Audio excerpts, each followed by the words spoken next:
자, 윤석열 대통령 헌재 선고 6월설까지 나왔습니다. 6월설. 오늘 금요일, 지난주 금요일, 지지난주 금요일 막 했는데 6월설까지 나왔습니다. 그리고 이재명 6월이 되면은 이재명의 대법 파기 재판 이후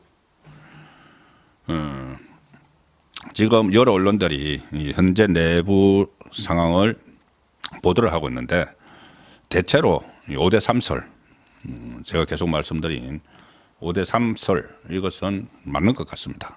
물론 김형두 재판관이 어느 쪽으로 선언에 따라서 4대 4 또 이야기 나오지만 현재로서는 탄핵을 인용을 할 수 없는 이 세 명이 딱 붙고 있으면 절대 인용을 못하죠. 이 세 명은 이재명의 무죄 선고 이후에 더 굳건해졌기 때문에 자 그런데 그러면 선고를 어떻게 할 것이냐 이 현재 내부 찬반 구도는 이제 움직일 수 없는 일종의 교착 상태가 됐다.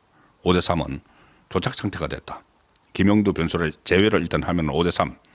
5대 3이면 무조건 탄핵 기각이니까 교착 상태가 됐는데 특히 중앙일보도 그런 보도를 했습니다. 조금 전에 문화일보처럼 중앙일보도 중앙일보가 상당히 이 윤석열 대통령 그 건과 관련해서 상당히 좌파 성향의 논조를 보이고 있죠. 그런데 중앙일보도 항소심에서 이재명이 선거법 항소심에서 무죄를 받은 후 헌재 안에서 이념 구도가 더 공고해졌다. 공고해졌다는 관측이 있다. 그래서 그것 때문에 거기에 이제 교착 상태에서 풀리지 않기 때문에 여러 가지 추측이 커지면서 일각에서는 6월 선거설까지 나온다는 겁니다. 6월 선거설까지. 지금 법조계에서는 헌재 내부에 뭔가 이상하다. 이견이 있는 것 같다. 분석. 이런 분석이 탄핵을 찬성하거나 반대하거나 하는 학자들 사이에 그 찬반 여부에 관계없이 헌재에 뭔가 문제가 있다. 걸렸다. 뭐 진행하다가 딱 걸려버렸다. 멈춰서 버렸다. 그게 이제 5대 3 교착설이죠. 속도를 내던 초반과 다르게 지금 장기간 어떤 힌트도 나오지 않고 있다. 그냥 기자들이 취재한다고 하지만 헌법재판관 본인들의 취재는 지금 거의 안 됩니다. 거의 안 되는 게 아니고 아예 안 되죠. 그래서 이 헌법연구원들이나 그 주변에 이렇게 취재를 하는 거는 가능한데 아니면 공보관의 공식 멘트나 그래서 이게 재판관들도 어떤 설명도 없이 힌트도 없이 이것을 그 기회를 지정을 하지 않고 있기 때문에 이런저런 이야기가 나오는데 중앙일보에 한 법조계 관계자가 이렇게 이야기를 했다고 합니다. 이재명 대표 무죄가 교착 상태에 콘크리트를 부었다. 지금 교착 상태가 되어 있는데 5대 3으로 교착 상태가 되어 있는데 이재명 무죄를 하니까는 우파 쪽의 세 사람이 그대로 절대 안 돼. 이재명이 이 상태에서 조기 대선 나가면 안 돼 하고 무조건 대통령 탄핵은 안 돼. 기각 쪽으로 됐고 그러면 반대쪽에서는 좌파 쪽에서는 이 만영만 들어오면 된다. 돼. 이렇게 해서 그들도 또 버티니까 5대 3이라는 콘크리트를 아예 부어버렸다. 굳혀버렸다는 이야기죠. 그래서 이런 상황이 되니까 문영배가 선고를 포기하고 18일에 퇴임을 해버릴 가능성도 있다. 18일에. 자, 문영배 입장에서 자기가 봐도 5대 3이 분명한데 그러면은 기각을 해야 되는데 기각 결정문은 문영배가 읽어야 됩니다.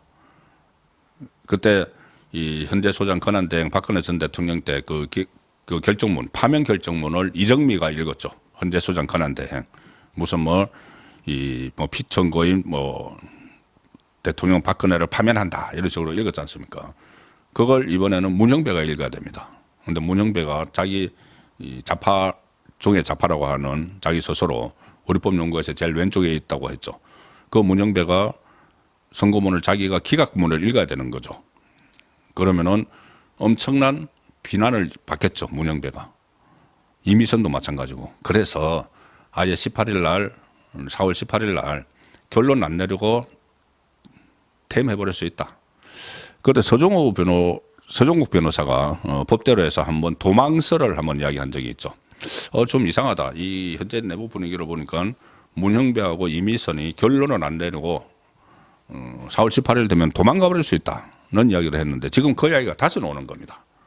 다시 특히 이재명이 무죄 선고를 받고 나서 도저히 결론을 안 내고 결론을 지금 낸다고 하면은 기각될 것 같으니까 그냥 좌파들에게 욕먹느니 우리 그냥 퇴임하시니까 우리 것 가버릴 수 있다는 이야기입니다. 그렇게 되면은 보수 재판관의 마음을 돌리지 못할 경우 문 대행은 자기 손으로 기각 결정문을 쓰고 심판정에서 낭독해야 하는데 절대 그렇게 하지 않을 것이다. 이 한 그 법조계 관계자가 그렇게 이야기를 했습니다. 문 대행과 이 재판관이 떠나서 6인 체제가 될 가능성도 배제하지 못한다. 자, 6인 체제 되면은 심판 정족수가 7인이죠. 7인에 미치지 못해서 아예 헌재가 마비가 됩니다. 그 전에 6인이 그 활동을 했던 것은 심리를 했던 것은 그때 이준석 방통위원장이 가처분 신청을 해서 받아들여져서 일단 6인에 했는데 가처분이 끝났죠. 그러면은 이제 7인이 다시 모여야지 현재 심리가 다시 시작이 되는 겁니다. 그런데 2명 나가버리면은 6명뿐이 안 되죠. 그러니까 헌재가 그때부터 마비된다. 그러면 이제 그 다음부터 여러 가지 또 논란이 일어나게 됩니다. 이 2명 문형배와 이미선이 그때 문재인이 임명한 그 문재인 대통령 몫이죠. 그러면은 새로 2사람이 나가면은 또 대통령 몫 2사람이 그걸 채워야 되는데 그러면은 그때 대통령 권한 대행이 한독수 대행이 계속 할지 모릅니다. 지금 뭐 마비시킨다고 하니까는 어쨌든 대통령 권한 대행이 임명을 해야 되는데 임명권이 있느냐, 임명 권한이 있느냐 이런 논란이 또 일어나죠. 그러면 그때 만약에 이제 그 문형 그 일단 한독수 대행이 뭐 임명 권한은 없다고 좌파에서 주장을 하더라도 2명을 추천해서 집어넣습니다. 집어넣고 그때 마흔역을 같이 집어넣을 수가 있죠. 그러면 3사람이 같이 들어가면은 이게 9인 체제가 완성이 되죠. 그러면 그 중간에 마흔역은 인사청문회 거쳤으니까 놔두고 대통령 권한 대행이 새로 임명하는 헌법재판관 2명에 대해서 이 인사청문회를 하고 하면은 나중에 선고가 한 6월까지 갈 수도 있다는 이야기가 되는 겁니다. 6월까지. 그렇게 되면은 구성이 그렇게 되는 거죠. 이 우파가 보수가 지금 현재의 조한창, 김복형, 정영식 여기다가 대통령 권한 대행이 임명하는 거 우파를 임명을 하겠죠. 그럼 2사람이면 5명이 됩니다. 전체 9명 중에서 5명이 됩니다. 그 다음에 좌파가 정정미, 정계선 거기다가 마흔역 새로 들어가는 마흔역에 중도인 김영도가 만약에 그쪽으로 간다면은 5대4가 되죠. 그러니까 4대5 거꾸로 하면 4대5 인용파가 4명밖에 안 됩니다. 6명이 돼야 되는데 그러면 결국 기각되는 거죠. 6월까지 가게 되면은 이제 그런 다양한 시나리오들이 나오는데 문용배 이미선이 대통령 추천 몫이니까 나가고 나서 한독수 대행이 후임을 임명할 수 있다고 이제 그렇게 할 수도 있죠. 권한 대행이니까는 그렇게 이제 강행을 하면은 현재 구도가 완전히 바뀌어서 6월에 돼서 선고가 내려지고 그때 윤석열 대통령이 복귀하는 시나리오도 지금 새로운 옵션으로 좀 등장을 한 상태입니다. 이 상황에서 하나 변수가 바로 파기 자판 어제 설명드린 이 대법원에서 파기 한송을 하지 않고 그냥 대법원에서 이재명 사건에 대해서 1심, 2심 증거가 충분하니까 1심 2년 2개월이나 하면서 한 50명이나 정인들이 나와서 이야기를 했죠. 그런 거 증거가 다 있으니까 그냥 대법원 직권으로 이재명에 대해서 파기하되 환송을 하지 않고 그러니까 2심의 무죄를 파기는 하되 환송을 하지 않고 그대로 대법원에서 판결을 내리는 그 파기 자판이 오히려 더 빨라질 수가 있다. 이 선고가 6월에 나오면은 지금 신속하게 검찰도 바로 상고장을 제출을 했죠. 그리고 오늘 또 고법에서 대법원에 그 엉터리 판결을 한 고법이지만은 아마 대법에서 서류를 빨리 넘기라고 했을 겁니다. 그래서 관련 재판 서류를 오늘 48시간 만에 넘겼습니다. 선고 나고 48시간 만에. 그러니까 대법원 절차가 지금 굉장히 빨라지고 있죠.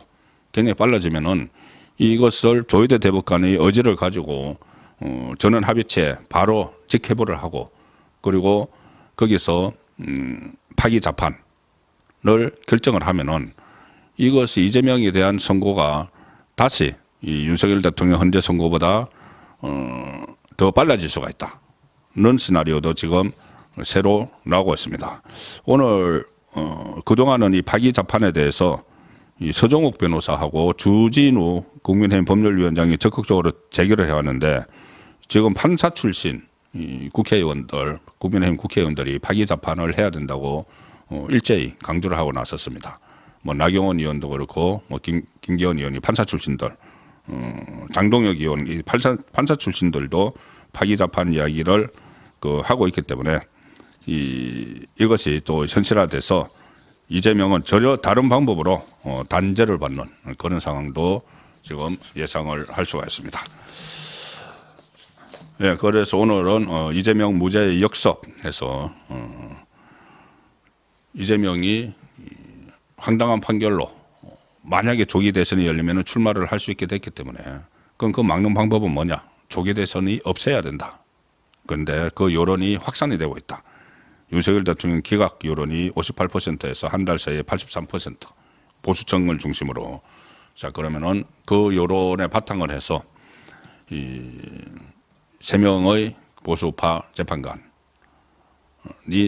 그대로 버텨주면은 이 윤석열 대통령은 직무에 복귀를 하게 되고 언젠가는 그리고 조기 대선은 안 열린다는 쪽으로 여론이 지금 형성되고 있는 이런 여러 가지 모습들을 제가 설명을 드렸습니다. 거기다가 그렇게 되니 위기감을 느낀 이재명 쪽에서 또 정권 찬탈 시나리오를 쓰고 있다. 그리고 그것이 실행이 되고 있다는 말씀까지 드렸습니다.